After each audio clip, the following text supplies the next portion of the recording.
नमस्कार, जय जिनेन्द्र। मैं ललित सरावगी जैन। आज जैन धर्म की महिमा इतनी प्राचीन है कि जैन धर्म को लेकर आज दुनिया में अब चर्चा होने लगी है। यहाँ तक कि पहले वेज और नॉन वेज ही खाना हुआ करता था, पर अब जैन भोजन भी इसमें जुड़ गया है। और ये सारा का सारा श्रेय जाता है हमारे जैन संतों को। जैन संतों से आप लगातार वह जिंदगी कार्यक्रम के द्वारा आप मिलते आए हैं और आज मेरे साथ एक्टिव एकड़ में जहां मैं निवास करता हूं, इस परिसर का सौभाग्य जगह है कि महान संत महाश्रवण जी साहब के कुशल प्रखर विद्वान शिष्य जिनेश कुमार जी अपने संघ के साथ यहाँ पर पधारे हुए हैं। तो चलिए करते हैं छोटी सी मुलाकात मुनि जिनेश कुमार जी साहब से। आपको मैं नमस्ते करता हूँ। एक तल्ला दो तल्ला भी हम लोग नहीं चल पाते हैं बिना लिफ्ट के। आपके लिए मैंने सुना है कि आप कोलकाता के 68 तल्ला तक आप सीढ़ी के द्वारा गए, श्रावक के घर पहुँचे, मंगलाचरण सुनाया, गोचरी ली। तो गुरुदेव, ये कैसे संभव हुआ कि 68 तल्ला आप पैदल चले गए? जैन मुनि पाद विहारी है और शुरू से हम पैदल चलते हैं और पैदल चलने का अभ्यास है। और गुरुदेव की कृपा से और हम आराम के साथ 68 तले चढ़े और ऊपर हमने प्रवचन भी किया और पूरा कलकत्ता का दृश्य भी हमने देखा। ये तो हमारे रूटीन है। 15 तला भी चढ़ जाते हैं, 20-30, अभी गोची के रूप में 41 तले भी जाकर आए हैं। तो हमारे छोटे संत हैं और घूमते हैं, मेहनत करते हैं। ये सब साधना का प्रभाव है और गुरु कृपा का प्रभाव है। गुरुदेव, बहुत बड़ी संख्या में आज की युवा पीढ़ी कहीं न कहीं जैन धर्म से विमुख हो रही है। आप उन्हें क्या संदेश देंगे? आचार्य श्री तुलसी ने युवा वर्ग को शक्तिशाली बनाने के लिए उन्होंने एक संगठन का निर्माण किया। वह संगठन का नाम है अखिल भारतीय तेरापन युवा परिषद है।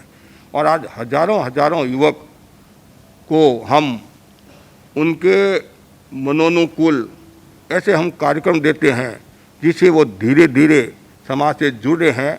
और कुछ अभी भी ऐसे युवक के जो समाज से विमुख होते जा रहे हैं, तो उनके पास में हम जाते हैं, उनसे संपर्क करते हैं, उनकी समस्या सुनते हैं, समाधान देते हैं। और अभी वर्तमान में पहले से काफ़ी युवक और हमारे नज़दीक आ रहे हैं। ये हमने कलकत्ता प्रवास में देखा और यहाँ हमने सुना युवक आते नहीं है, लेकिन हम जो उपनगरों में घूम रहे हैं और हमारे संत मेहनत कर रहे हैं, तो काफ़ी अच्छी संख्या में युवक आ रहे हैं। और उनको हम जैन साधना के बारे में, परंपरा के बारे में, धर्म के बारे में व्यवहारिक बातें भी बता रहे हैं और शिक्षा के बारे में भी और वर्तमान की परिस्थितियों से भी उनको परिचित कराते हैं। और उनको ये भी हम कहते हैं जैन धर्म हमारा वैज्ञानिक धर्म है, आध्यात्मिक धर्म है।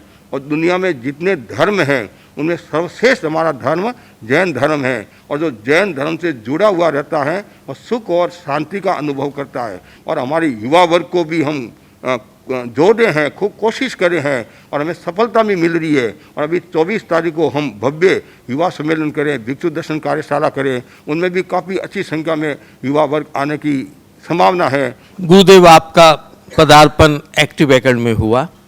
एक्टिव एकड़ में बहुत बड़ी संख्या में जैन समुदाय रहते हैं, दिगंबर भी हैं और श्वेतांबर भी हैं। उन्हें आप आशीर्वाद और प्रेरणा के लिए क्या संदेश देंगे? चातुर्मास की परिसंपन्नता के बाद हम उपनगरों में विचरण करे हैं और विचरण करते हुए हम एक्टिव एकड़ में आए हैं। और नाम ही कितना सुंदर है। और यहाँ के जैन समाज के लोग ही नहीं, दूसरी समाज के लोग भी श्रद्धा और भक्ति के साथ हमारे को निहारे हैं। यहाँ के श्रावकों में इतनी भक्ति है, इतनी श्रद्धा है, इनकी भक्ति और श्रद्धा से मैं गदगद हूँ। और मैं एक्टिव एकड़ सदस्यों को यही कहना चाहता हूँ कि हमें ये दुर्लभ जैन धर्म मिला है, जिन शासन मिला है, और इन जिन शासन के प्रति अटूट आस्था रखना। और यहाँ हमारे गतिविधियाँ भी चल रही है, बच्चों को संस्कारी बनाने के लिए ज्ञानशाला का एक विशेष उपक्रम चल रहा है, महिलाओं का भी तत्व ज्ञान का अच्छा उपक्रम चल रहा है। कुल मिलाकर एक्टिव एकड़ के जो सदस्य है वो श्रद्धाशील है, भक्ति वाले हैं, और आपस में प्रेम और सौहार्द भी बहुत है, उत्साह भी खूब है। और इनको लास्ट में यही कहना चाहता हूँ, जो आपकी भक्ति और भावना है वो उत्तरोत्तर बढ़ती रहे, और खूब जिन शासन की मानवता की प्रभावना करते रहे, और जीवन में कोई भी प्रकार का नशा नहीं आए, व्यसन मुक्त जीवन जीना, और देव गुरु धर्म के प्रति अटूट आस्था रखना। गुरुदेव, नशा मुक्ति, आपने करीब 45,000 किलोमीटर की यात्रा की। इस यात्रा के दौरान नशा मुक्ति को लेकर आपके मन में जो ख्याल आया, तो आप किस तरीके से इसमें प्रयासरत हैं? हम तो गांवों में जाते हैं, नगरों महानगरों में भी, और लोगों को बता कर के प्रतिज्ञा कराते हैं कि नशा नहीं करूँगा। तो प्रतिज्ञा कराते हैं और वो लोग खड़े होकर प्रतिज्ञा करते हैं कि हम नशा नहीं करेंगे। इस रूप में नशा मुक्ति का संकल्प है। कहीं कहीं फार्म भराने का भी हो जाता है।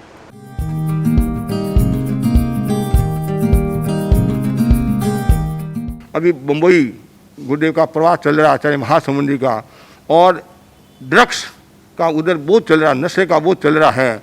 तो गुरुदेव की सन्निधि में बड़े बड़े अफसर, बड़े बड़े ऑफिसर, बड़े बड़े राजनेताओं भी आए, और उन्होंने संगोष्ठी भी की, और कहे महाराज हम आज से ये कोशिश करेंगे, और कमर कस ली हमने कि इस ड्रग्स के विरुद्ध में हमें काम करना है और लोगों को नशा मुक्त बनाना है। तो गुरुदेव भी बहुत चिंता करते हैं, केवल तेरापंथ समाज की नहीं, केवल जैन समाज की नहीं, पूरी मानव जाति की वो चिंता करे हैं कि हमारा जैन समाज इतना शक्तिशाली है, सब कुछ होने के बाद भी हम इतने पीछे क्यों हैं। तो इसका मुझे एक कारण लग रहा है, कहीं न कहीं हमारी कमजोरी है, कहीं न कहीं हमारी कमजोरी है। उस कमजोरी को हमें दूर करना है।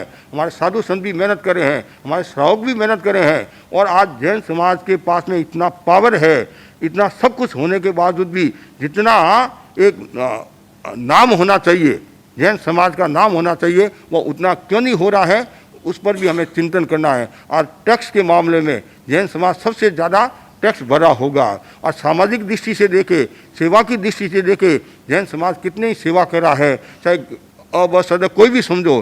तो कुल मिलाकर जैन समाज का बहुत बड़ा वर्चस्व है, और जैन समाज बहुत बड़ी शक्ति है, और उस शक्ति का सही नियोजन होता रहे, और हम सब प्रेम और सौहार्द से रहेंगे, तो दुनिया की किसी की ताकत नहीं है को जो जैन समाज को नीचे दिखा दे। आप किसी भी परंपरा के हो, लेकिन आपस में प्रेम और सौहार्द का भाव रहे, और जहाँ कहीं भी थोड़ी कुछ कमजोरी है, उस कमजोरी को दूर करके खूब आगे बढ़े। और मैं ललित जी को भी साधुवाद दूंगा, जो हमारी परंपरा से जुड़े हुए भी है, जैन भी है, और आप खूब मानवता की सेवा करो, और घर घर में, गांव गांव में भगवान महावीर के सिद्धांतों का प्रचार करते रहो, और सब नशा मुक्त जीवन जिए, अच्छा जीवन जिए, इसी आशा के साथ ओम आरहा।